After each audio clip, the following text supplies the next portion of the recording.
एक काम करना, एक बर्तन लेना, उसमें पानी भरना और उसमें एक अंगूठी को डाल देना या कोई भी चीज़ हो, आपकी कीमती चीज़ हो, उसको डाल देना और उस बर्तन को क्या करना, उसको बार बार हिलाते रहना, मतलब उस पानी को हिलाते रहना और फिर वो जो परेशानी है ना, उसको एक बार में उठाने का, मतलब वो जो चीज़ है जो आपने घेरी है उसको एक बार में उठाने का फिर प्रयास करना।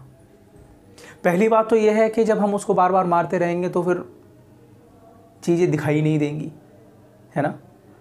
यही हमारी लाइफ में हो रहा है। जब तक मन शांत नहीं है ना, तब तक परेशानियों का सॉल्यूशन जो है वो हमें दिखाई नहीं दे रहा है।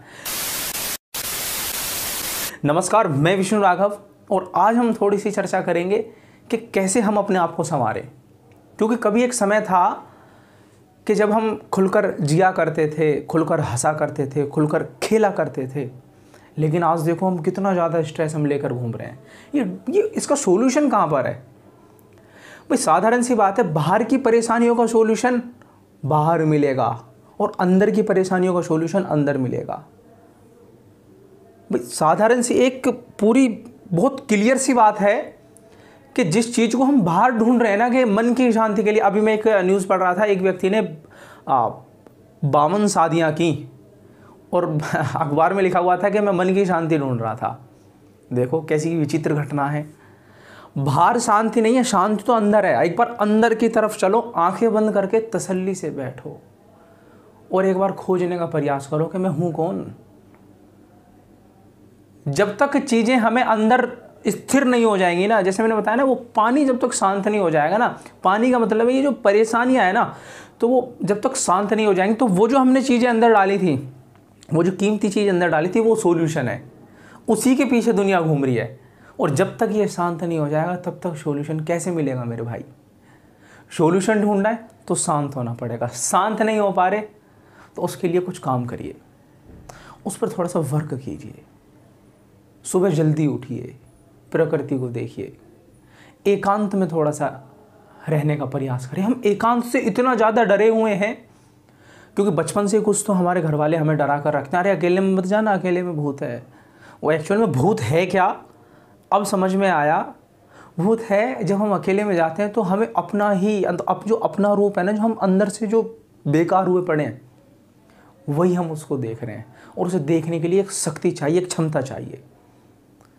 वरना आप देखो आपके आसपास, आप सबसे पहले मोबाइल को बंद करो और सबसे पहला काम ये होना चाहिए, उसके बाद में वीडियो चलाना सारी।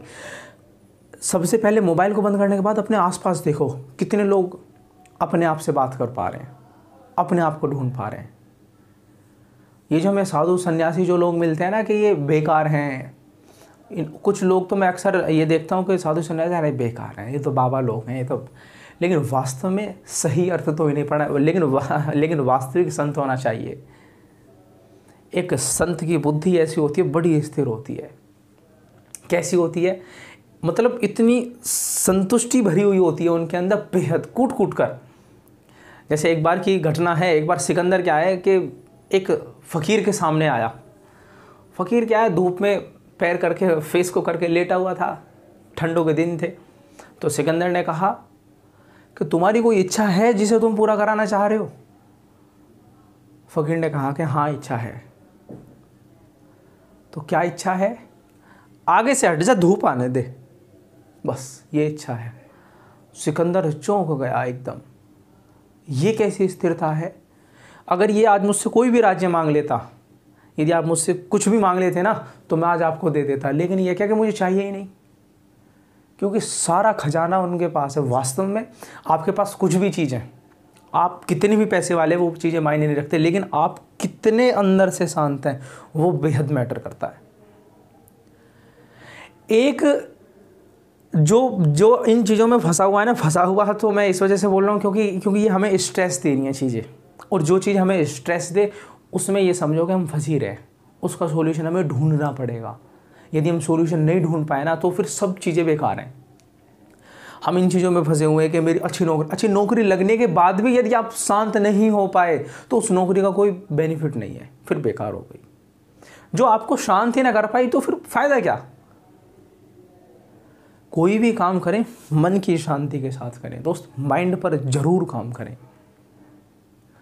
ये जो संतों वाला जो एटीट्यूड है ना, ये अपने अंदर एक होना चाहिए। ज़बरदस्त एटीट्यूड है, सामने चाहे सोने का ढेर क्यों ना पड़ा हो, नहीं चाहिए तो फिर नहीं चाहिए, बात खत्म।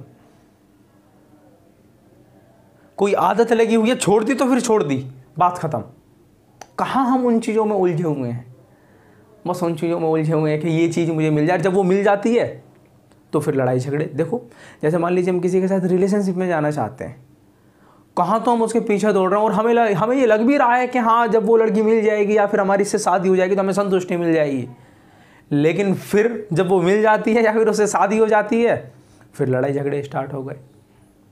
फिर वो दूसरी को ढूंढता है, फिर वो तीसरी को ढूंढता है, फिर वो चौथी को ढूंढता है, 5वीं 6ठी 7वीं 8वीं, अब अनंत ढूंढते रहो, कुछ फ़ायदा नहीं होने वाला। शांति मिलेगी अंदर ढूंढने से।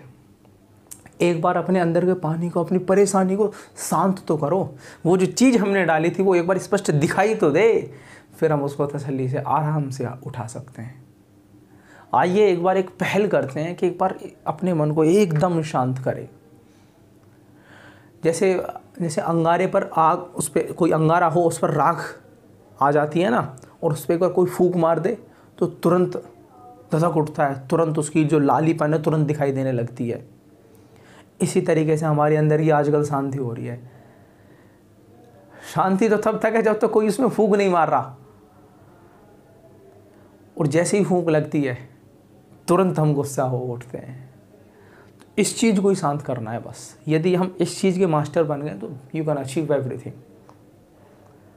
आप सब कुछ पा सकते हैं। फिर सबसे पहला काम करो शांति के ऊपर। हमारा मन ही शांत नहीं तो पढ़ कैसे लोगे? हमारा मन तो अटका हुआ है कि मेरे साथ उसने गाली दे दी, लेकिन उसको कैसे काम करेंगे? हाँ, नहीं हो पाएगा, बेकार है सब चीज़ें। सबसे पहले मन को शांत करो। कुछ मत सिखाओ। यदि बच्चे छोटे हैं ना, पढ़ाओ बेशक 10 साल बाद, मैं तो इस चीज़ को भी मानता हूँ, लेकिन उन्हें एक कला सिखा दो मन को शांत करने की। बहुत खतरनाक चीज़ है, सभी चीज़ें अचीव हो सकती हैं। धन्यवाद।